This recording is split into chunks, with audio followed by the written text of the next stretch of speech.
In this video, I will show you how to use Superscript in Microsoft Word. But before I do, make sure to subscribe. First, what is Superscript? Superscript is text that appears slightly above the normal line of text and is usually smaller. It's commonly used for things like powers in maths, footnote numbers, dates, and symbols. Looks like this. Here, I've written x2, and I want to turn that 2 into Superscript. To do it, let's select it, click on the Home tab at the top of the ribbon.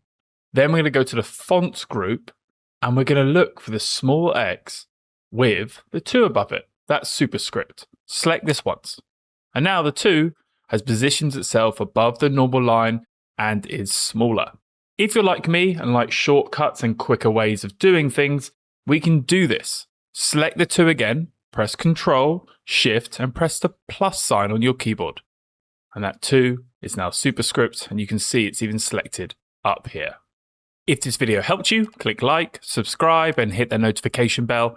And if you want to learn other formatting tips in Microsoft Word, then visit my website at www.wordmadeeasy.org. The link is in the description below.